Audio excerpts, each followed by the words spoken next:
It started as a joke, just one offhand sentence tossed into the air to quiet the noise of a crowded room. The kind of thing a man says when he has run out of patience and wants people to stop asking questions. When a colleague leaned over for the third time that evening and nodded toward the woman standing beside him, Daniel laughed and said, with the easy confidence of someone who genuinely did not care about the consequences, "Don't ask again. She's my wife." The table erupted in laughter, because everyone assumed it was exactly what it sounded like, a harmless joke, a deflection.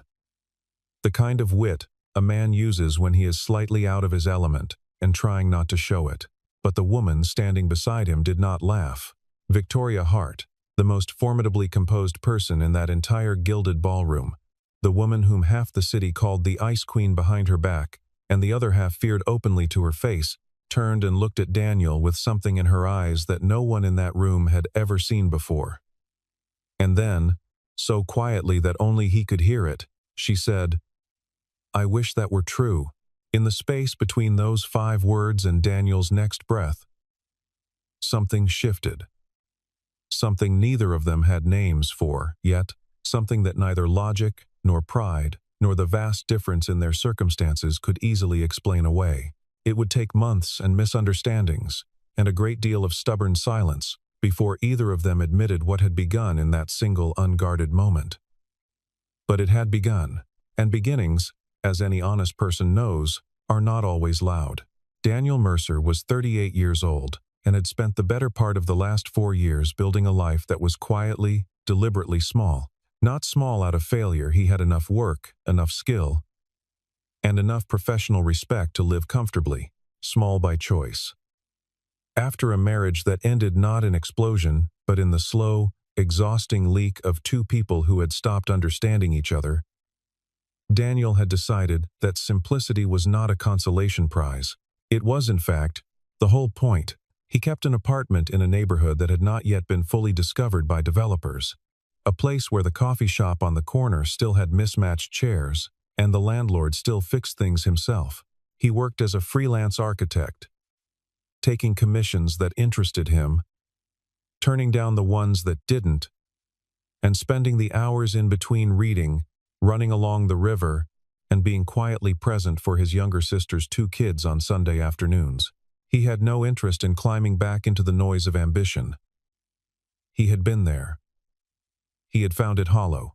The life he had built since then fit him the way a well-worn coat fits a person who has stopped caring what anyone thinks of the cut. His best friend Marcus had a different theory, of course. Marcus always had a theory. Marcus believed that Daniel had not found peace. He had found a very comfortable place to hide, and that the difference between the two was significant and would eventually matter. Daniel disagreed, but when Marcus called on a Tuesday evening and asked, with that particular brand of casual pressure that old friends deploy so effectively, whether Daniel would come to the Whitfield Foundation charity auction that Saturday, Daniel said yes before he had fully thought it through. Marcus had helped him through the divorce. Marcus had shown up at 3 in the morning once with a bottle of bourbon, and no explanation other than "I figured you needed company." Daniel owed him the occasional inconvenient Saturday.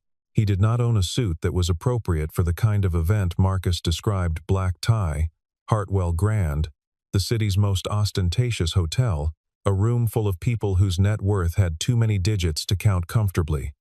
He borrowed one from Marcus, stood in front of his mirror for longer than he would admit, and decided that his general air of not trying very hard was, if anything, a form of authenticity.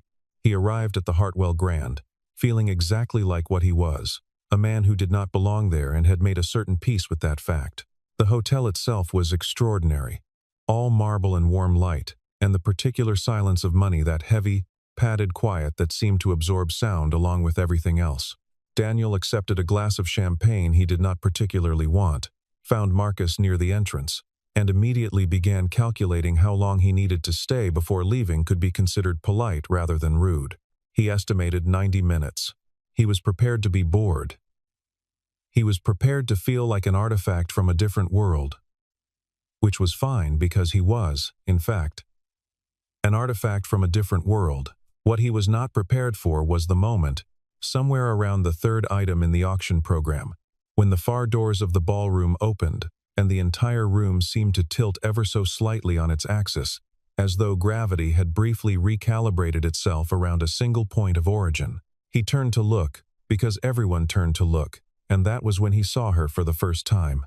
Victoria Hart walked into rooms the way weather fronts move in from the ocean, with a sense of inevitability, with the quiet authority of something that does not need to announce itself because its presence is already felt before it arrives. She was 35, with dark hair pulled back in a way that was precise without being severe. And she wore a deep navy gown that fit the room without performing for it.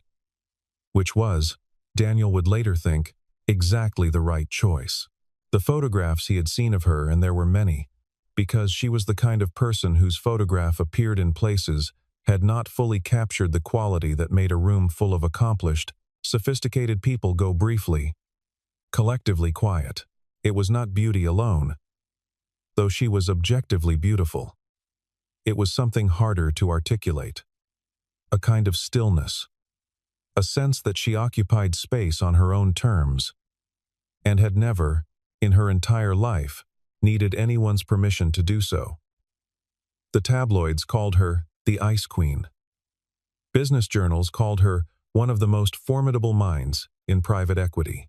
Her company, Hart Capital, managed a portfolio that touched industries from technology to infrastructure to renewable energy, and she had built it from almost nothing, a fact that was frequently mentioned and, Daniel suspected, rarely fully understood by people who had not started from almost nothing themselves. He learned all of this later. That first evening, he knew only what he could see. A woman entering a room, drawing every eye, and appearing not to notice or not to care, which amounted to the same thing. What happened next was the kind of small accident that changes everything. The seating arrangement for the dinner portion of the evening had been shuffled at the last minute. A guest had canceled. A table had been reorganized. And Victoria Hart, who had been placed at a table near the front, found herself instead seated at table 9, which was also Daniel Mercer's table. She sat down without ceremony, greeted the other guests with the composed efficiency of someone who had performed this social ritual many hundreds of times, and then, because the person to her left immediately launched into an elaborate pitch about a real estate development he wanted her to consider, she turned slightly to her right. Daniel was looking at the program. He was not looking at her. He was, in fact, circling the lot numbers of 2 items he thought might be worth bidding on a framed architectural drawing from a mid-century master that he genuinely wanted, and a weekend at a mountain resort that he thought his sister would love. He was doing this with the focused indifference of a man who was not performing anything for anyone in the room. And Victoria noticed this, the way a person who has spent years watching people perform notices, with sudden and uncomplicated interest, someone who is not. "Is that the Ellsworth piece?" she asked, nodding at the program in his hands. Daniel looked up. "The architectural drawing?" "Yes. I've been watching that one." He did a series of conceptual bridges in the late 1950s that most people don't know about. Daniel turned to face her fully. "The Meridian Studies. I wrote my graduate thesis on the tension between his early structural work and his later retreat into pure formalism." Something shifted in Victoria's expression, not dramatically, not in any way that the other guests would have noticed. But she sat slightly differently.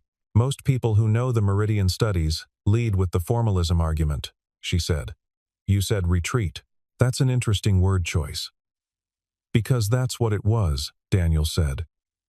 And he said it the way he said most things, directly, without apology, without any particular awareness that he was talking to one of the wealthiest people in the city. He had something in those early years. A conversation between the mathematical and the human. Then he got famous, and the conversation ended, and he just started talking to himself. There was a pause, and then Victoria Hart, who was known for many things but not particularly for laughing at dinner parties, laughed. The conversation that followed was, by any measure, unusual. They talked about Ellsworth, and then about the broader question of whether commercial success and creative integrity were structurally incompatible or merely statistically unlikely to coexist. They talked about a building Daniel had worked on in a neighborhood 3 miles from where they were sitting. A community center that had taken 2 years to complete, and that he considered the most honest work he had done. They talked about Victoria's brief period living in Lisbon in her late 20s, working 16-hour days building the early framework of what would become Heart Capital, and the way the light in that city had a quality she had never found anywhere else. They talked, in short, the way two people talk when they have momentarily forgotten that they are at a charity auction surrounded by people who are watching them, and the talking felt effortless in a way that neither of them took lightly, because both of them were old enough to know how rare effortless was. The other guests at Table 9 noticed. This was inevitable, because Victoria Hart, conducting a long, animated, apparently deeply engaged conversation with a guest, no one seemed to recognize was the kind of thing people at events like these noticed and discussed. Marcus noticed, from across the room, and spent the better part of 20 minutes trying to catch Daniel's eye with an expression of barely contained disbelief. The colleague beside Daniel, a man named Jeffrey, who worked in corporate law and had apparently known Daniel since a project 3 years ago, noticed, and by the end of the dinner course had begun the questions. Quiet at first. Then louder. Then, when the auction resumed and Jeffrey had had 2 more glasses of champagne, audible enough that the people at the adjacent table turned to look. "So Daniel," Jeffrey said, with the particular overconfidence of a man who believes he is being charming, "how exactly do you two know each other? And don't be modest about it." Daniel glanced at Victoria, who was watching the auction with the composed attention of someone who had decided not to notice Jeffrey. He looked back at Jeffrey. He thought, briefly, about giving a straight answer, but Jeffrey had asked the same question in different forms 3 times already, and Daniel had reached the outer limit of his patience. He smiled. "Don't ask again," he said pleasantly. "She's my wife." Jeffrey blinked. The people nearby who caught the remark laughed, because of course it was a joke, the idea of Victoria Hart, who was famously, rigorously single, being married to an unknown freelance architect in a borrowed suit, was the kind of absurdity that only worked as humor. Daniel smiled along with the laughter, feeling the mild satisfaction of a deflection well executed. And then he noticed that Victoria was not laughing. Her composure was entirely intact. No one else in the room would have seen anything. But Daniel was right beside her, and he saw the color that rose along her cheekbones, a faint flush that was completely at odds with everything the city thought it knew about her, and he saw her look at the auction stage for a moment before she turned, just slightly, toward him. Her voice was so low that it barely existed. "I wish that were true." The laughter around them continued for another few seconds. Jeffrey moved on to another topic. The auction resumed. The room carried on in its confident, expensive way. But something had slipped loose in Daniel, some assumption he hadn't known he was carrying, and he sat very still while the auctioneer moved to the next lot, and Victoria's profile remained exactly as composed as it had always been, and he thought, what do you do with a sentence like that? He thought about it for 3 days. This, for Daniel, was unusual. He was not a man who dwelled. He had the architect's habit of identifying what a problem actually was before attempting to solve it, which usually meant a period of clear-eyed assessment followed by action. But the problem here resisted clear-eyed assessment because it kept changing shape when he looked at it directly. He told himself, on the first day, that she had been making a different kind of joke, a cooler, more ironic counterpoint to his own. He told himself, on the second day, that even if she had meant it literally, it meant nothing, because people said things in unguarded moments that dissolved into the air, and that was fine and normal and human. On the third day, he stopped telling himself things and started paying attention to what he actually knew. He knew that he had not stopped thinking about the conversation. He knew that the conversation had felt, from his side, like something he had not experienced in a very long time, the particular sensation of being fully present with another person, of saying things he actually meant, and having them received not just understood but recognized. He knew that the flush on her face had been real, had not been performed, had been the involuntary response of someone who had said something she had not entirely meant to say aloud. And he knew, and this was the fact that sat most uncomfortably, that he wanted to see her again. So he looked her up. Not obsessively. He read the major profiles, the business features, the 2 long-form interviews she had given in the past 5 years. He read between the lines the way he had learned to read between the lines of a building plan, looking not just for what was stated but for the shape of what had been left out. And what had been left out of the public record of Victoria Hart was, when he looked carefully, quite striking. Her parents had both died before she was 22. Her father first, from a sudden cardiac event when she was 19 and in her first year of college, and her mother 3 years later, from an illness that had been slow and unkind. She had no siblings. She had built Hart Capital in her mid-20s with a small inheritance, a line of credit she had negotiated herself, and what every profile described, with a kind of breathless admiration, as an extraordinary capacity for work. What the profiles did not say, but what Daniel found in the spaces between the sentences, was that the work had also been, perhaps, the only reliable companion she had. There was a pattern in the interviews, a specific quality of pause before she answered personal questions, a way of redirecting toward professional history that was so practiced it had become reflexive. There was the detail, mentioned in passing in one early profile, that she had been engaged once, briefly, in her late 20s, and that the engagement had ended because her partner had, in the words of the journalist who wrote the piece, found her ambitions incompatible with his own vision for their future. The journalist had moved on quickly. Daniel did not. He sat with that detail for a while and thought about what it meant to build something extraordinary from almost nothing, to give everything you had to something that could not leave or deceive or decide your ambitions were inconvenient, and what it cost. He thought about the flush on her cheek. He thought about the particular quality of a woman who had learned to rely on nothing and no one. And then, in an unguarded moment at a table with a man she had just met, said, "I wish that were true," to a sentence that described belonging to someone. He began to see her differently, not as the ice queen of the tabloids or the formidable mind of the business press. As a person who had survived a great deal by being very strong, and who might, somewhere beneath that strength, be very tired. There is a particular kind of loneliness that belongs to people who have learned too early that they can only count on themselves, a loneliness that does not announce itself, that hides behind competence and composure and the careful architecture of a self-sufficient life. Daniel recognized it because he had lived adjacent to his own version of it for 4 years. His was quieter, smaller in scale, less consequential in the external world, but the shape of it was familiar. The preference for the known over the uncertain, the habit of choosing smallness over risk, the ease with which a person could mistake the absence of pain for the presence of contentment. He did not think any of this made him the right person for her.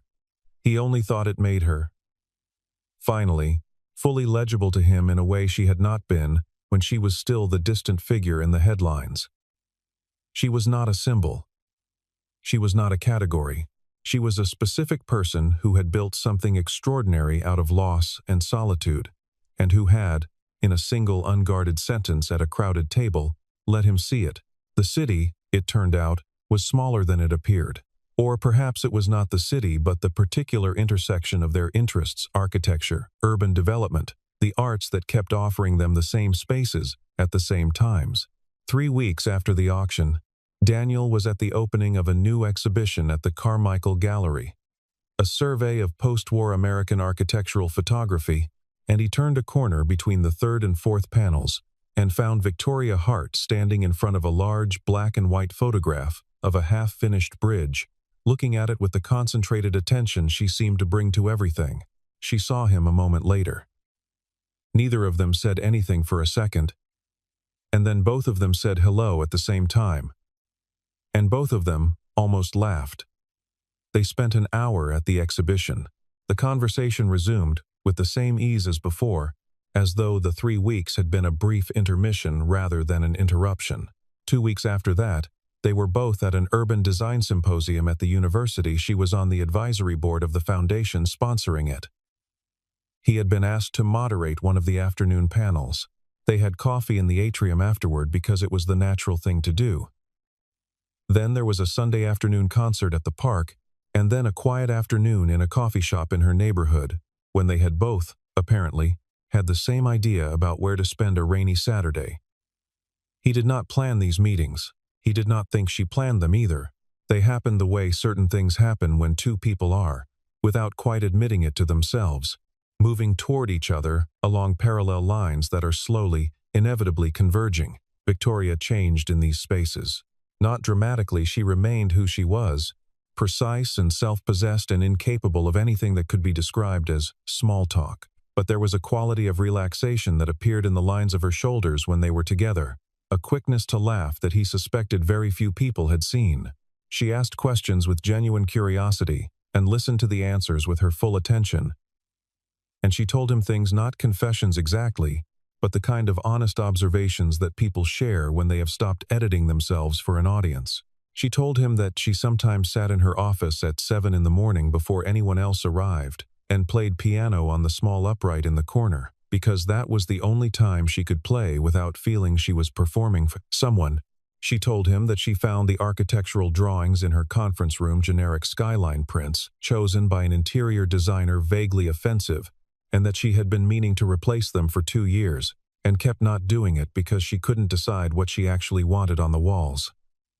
He told her about his sister's kids, about the Sunday afternoons, and the way his nephew had recently become obsessed with the question of how buildings stayed up and kept asking him to explain it in simpler and simpler terms until they had arrived, through a long chain of reductions, at the ground holds them. He told her about the community center and what it had meant to him. And she listened in a way that made him feel that what he was describing was not just comprehensible but important. He told himself, on the drives home from these afternoons, that he was being careful. He told himself he was not building anything. He told himself, a woman like that does not belong in the world you have made. And you should be honest with yourself about that before it becomes a problem. He repeated this to himself with some frequency, and with decreasing conviction.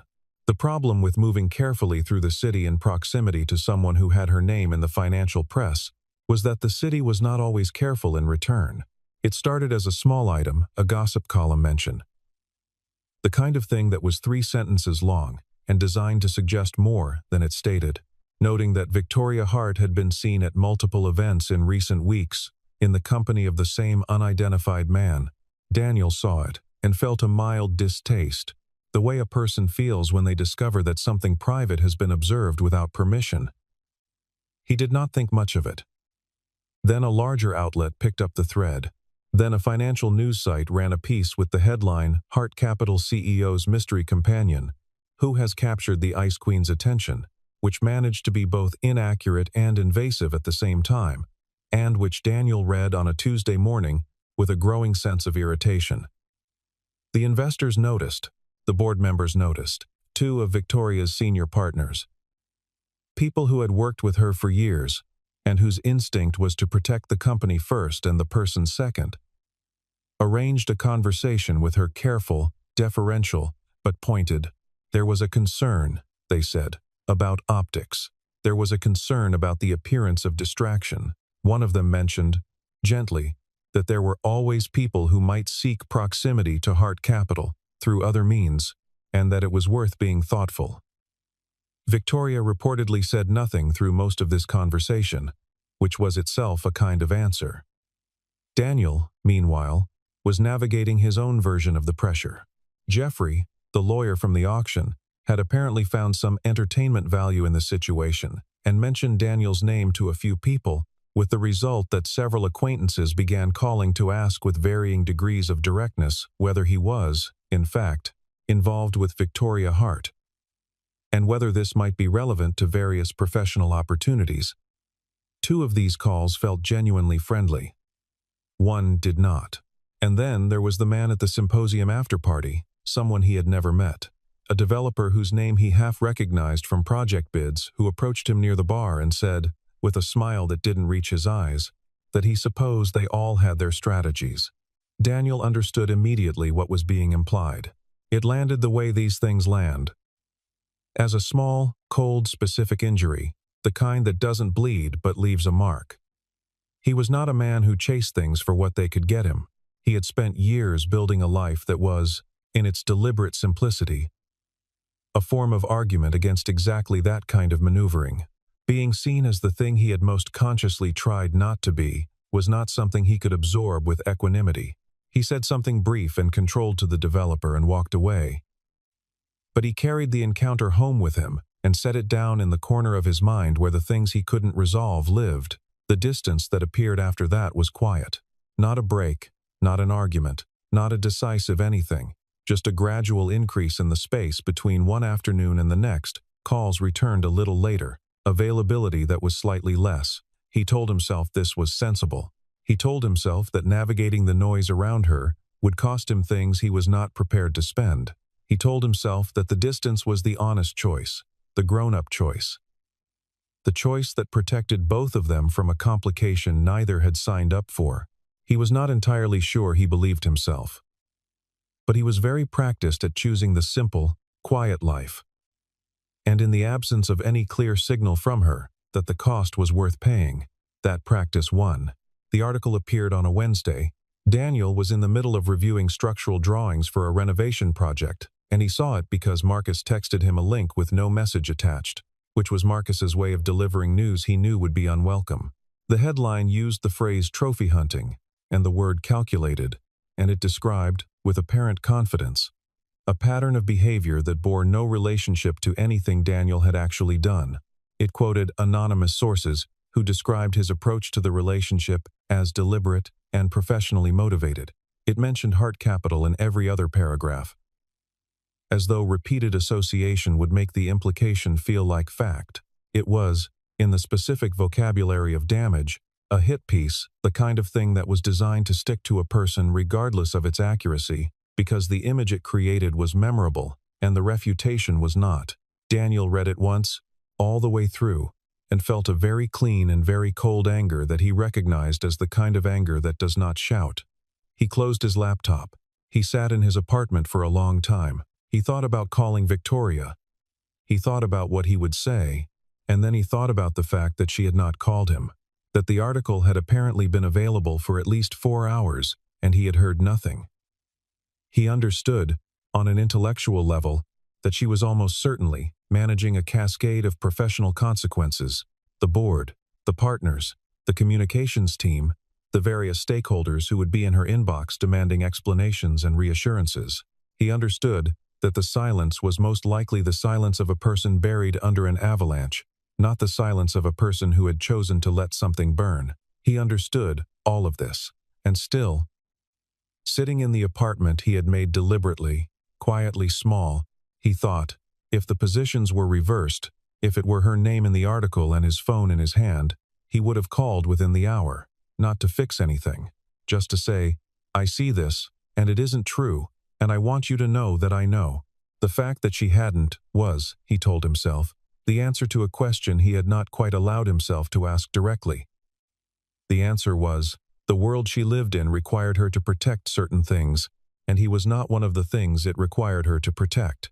And if that was the truth of the situation, then the honest thing, the clean, simple, grown-up thing was to step back from something that had never quite been defined anyway, and to return to the life he had made that fit him well, and to stop sitting in the middle of someone else's complicated world wondering why he felt like an outsider.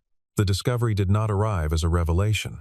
It arrived as an accumulation of small details that Daniel, sitting with them over a weekend 2 weeks later, began to arrange into a picture he had not expected to see. It started with Marcus, who had a friend who worked in financial communications, and who mentioned, entirely in passing, that Heart Capital's legal team had apparently been quietly and very aggressively pursuing the publication that had run the article not because it had harmed the company directly, but because it had contained false statements about a private individual. Daniel sat with that for a day. Then his sister called, excited about something unrelated, and mentioned that she had been reading about Victoria Hart because she had seen her name in his phone and gotten curious, and had found a recent profile in which Victoria had described her approach to her personal life with characteristic precision. She did not discuss it for public consumption because it belonged to her and no one else, and she had no patience for people who attempted to use proximity to her to advance their own interests. His sister had found this admirable.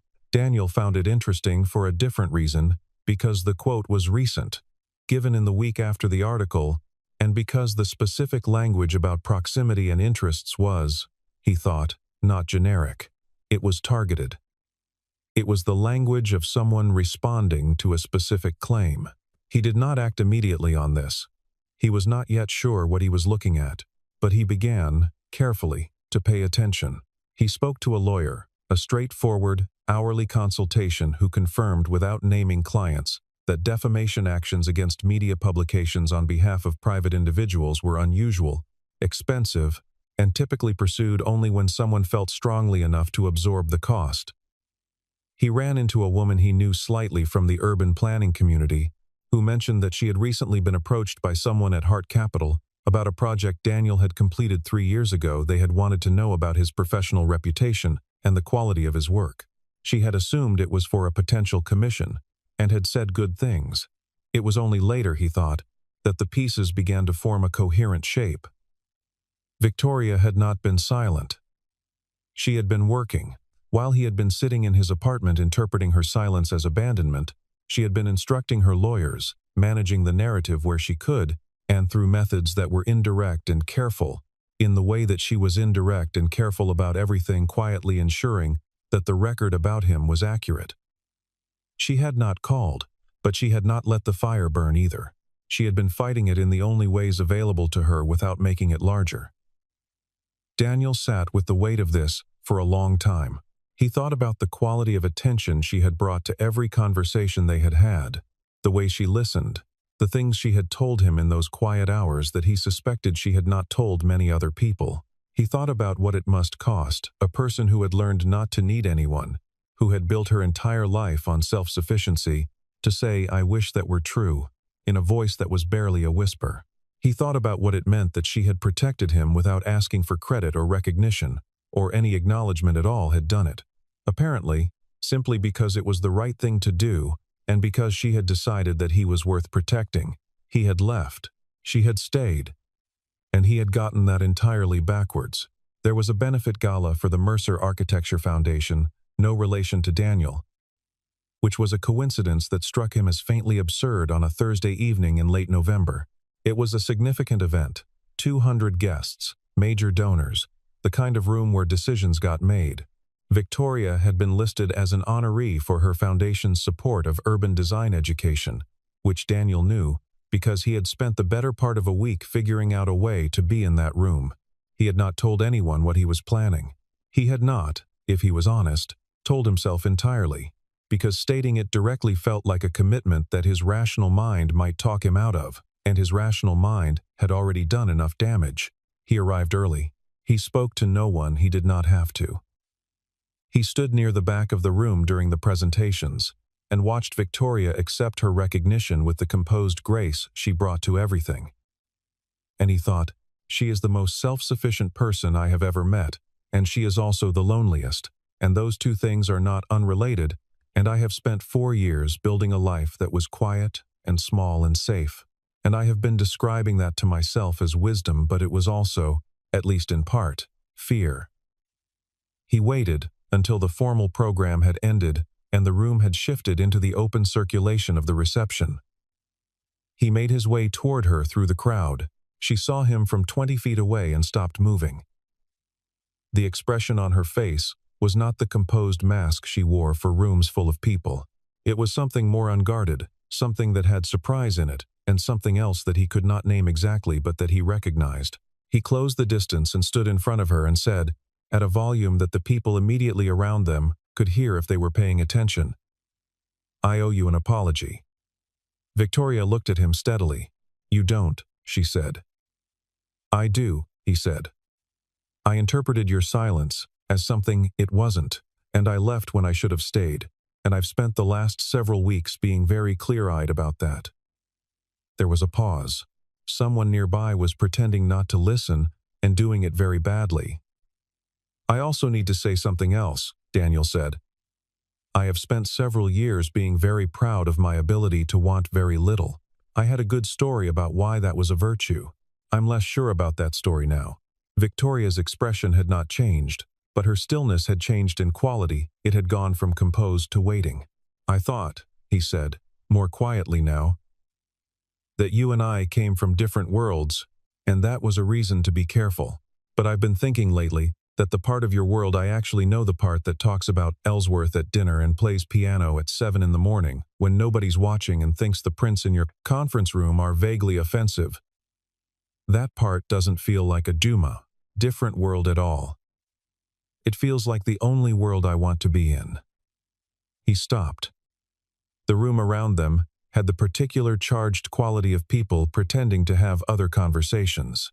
Victoria looked at him for a long moment, and then, for the second time in his experience, color rose in her face, that same faint flush he had seen at the auction, the same involuntary warmth that had nothing to do with performance and everything to do with truth. She said, "You investigated my conference room prints?"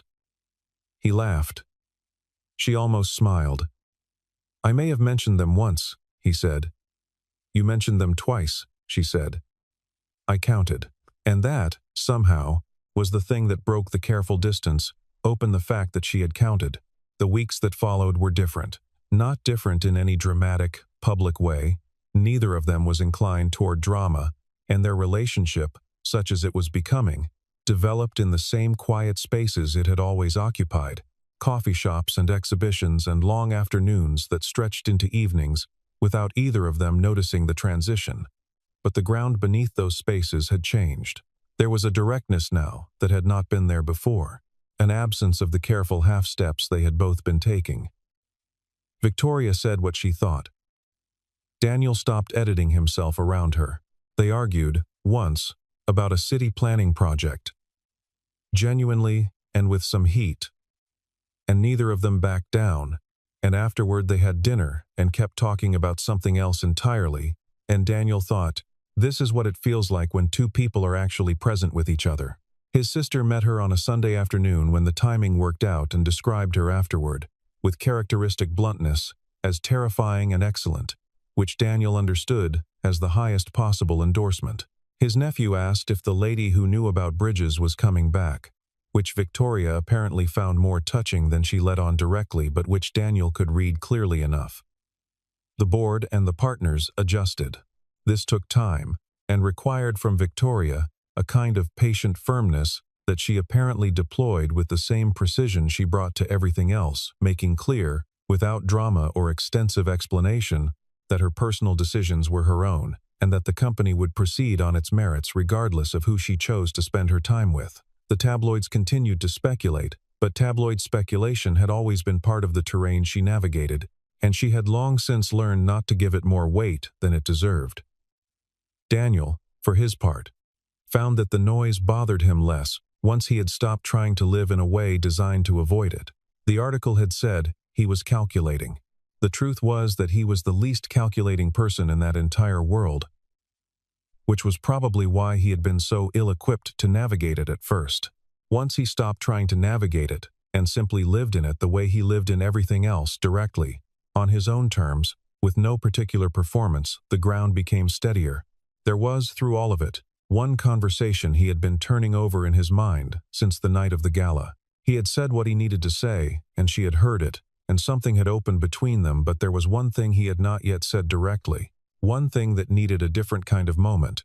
He chose the anniversary of the auction, not because he was sentimental, or not only because he was sentimental, but because it seemed honest. And he had made a commitment to honesty that he intended to keep. He made a reservation at a restaurant neither of them had been to before. Small and unhurried and well-lit, the kind of place where the tables were far enough apart that the conversation belonged to the people having it. Victoria arrived exactly on time, because she was always exactly on time, and she was wearing something understated and dark, and she looked, he thought, completely like herself, which was still the most striking thing about her. They had dinner and talked for 2 hours, and somewhere in the second hour, she said something that made him laugh, and she looked, for a moment, enormously pleased with herself, and he thought, there you are, the person behind the composure, the person who plays piano at 7 in the morning, and counts how many times someone mentions conference room prints. There you are. After dessert, after the conversation had done, what conversations do when there is no particular rush, and two people are comfortable with silence as well as talking, Daniel set down his coffee and said, do you remember the first night we met? Victoria's expression shifted into something that was amused and careful at the same time. Completely. she said. The auction. The Whitfield Foundation. Table 9. Jeffrey, he said. I was going to say the Ellsworth, she said. But yes, Jeffrey. He asked me 3 times who you were, Daniel said. I remember, and I said I know what you said. A pause. The restaurant continued its quiet work around them, but at their table there was a quality of stillness that had nothing to do with the absence of sound. You turned red, Daniel said. Victoria raised an eyebrow very slightly, which was her version of surprise. Did I? You absolutely did. And you said I know what I said. Her voice was level, but something in it was not. He reached into his jacket pocket. He had been over this moment many times in the past weeks, had imagined it in various keys too solemn, too casual, too rehearsed. He had eventually decided that the only version that was true to who he was would be the one that was simple and direct and completely meant. He placed the small box on the table between them. He looked at her. She looked at the box. He said, Last time I said it as a joke. I want to say it differently now. A very long second passed. Victoria looked at the box, and then at him, and then at the box again. The flush was back, the same flush, the same involuntary warmth, exactly as it had been a year ago at table 9 in the ballroom of the Hartwell Grand, which meant, he thought, that something had not changed, which meant that the thing had been there from the beginning, which meant that it was real. He opened the box. He said, This time, I'm not joking. The restaurant was quiet. Victoria's composure held it always held, but her eyes were bright, and her hands were folded on the table very carefully, the way a person holds themselves when something large is happening, and they are trying to stay inside it rather than perform around it. She looked at him for a moment that lasted much longer than its actual duration. And then she said, very quietly, Yes. The engagement party was held 6 weeks later, at a venue that was elegant, without being intimidating, Victoria's choice, which surprised some people and surprised Daniel not at all, because she had always had a more precise sense of what she actually wanted than her public image suggested. The guest list was deliberately small. Colleagues who were also friends. Daniel's sister and her family. A few people from Victoria's board, who had, over the preceding months, come to understand something about what this relationship actually was, and Marcus, who arrived with his wife and spent much of the evening looking at Daniel with an expression of entirely undisguised vindication. It was, by any measure, a happy night. Near the end of the evening, when the crowd had thinned and the music had shifted to something slower, and the room had taken on the particular warmth of a celebration that has run its full and satisfied course, Daniel and Victoria stood at the edge of the terrace and looked out over the city lights. She was wearing the ring, which she had examined for a long time after he put it on her hand, and about which she had said, in her characteristically precise way, that it was exactly right, which were the 3 words he had hoped most to hear. He had his arm around her, and she had her head tilted slightly toward his shoulder, not resting on it, not quite. Because she was not quite that person yet, but inclined toward it, which was close enough. She turned her face up toward him and said, You know something? Her voice was warm and unhurried, and it still did the thing to him that it had done from the very beginning. That particular quality of being heard that he had not known he was missing until she was the one saying his name. He looked at her. What? She smiled, not the composed, public smile. The real one. The one he had worked hard to understand and harder to deserve. That day, she said. At the auction. When you said it as a joke. He waited. She looked out at the city for a moment. At the lights scattered across the distance like a second sky. And then back at him. I really did wish it, she said. I know, he said. He did know. He had known, perhaps, longer than either of them had been prepared to admit. He pulled her slightly closer, and she allowed it. And the city continued below them, in its busy, indifferent, magnificent way, entirely unaware that something small and true and hard-won had just found its place to rest. The happiness Daniel had spent 4 years not believing in, had not come from money or position or the complicated machinery of the world Victoria operated in. It had come from the same place all real things come from two people being honest with each other in the face of every reason not to be, and from choosing, again and again, to stay in the difficult and luminous space where that honesty lived. It had come from a freelance architect in a borrowed suit who had been willing, eventually, to stop calling his smallness a virtue. It had come from a billionaire who had built an empire from grief and solitude, and who had been willing, eventually, to say out loud, in front of someone that the empire had not been enough.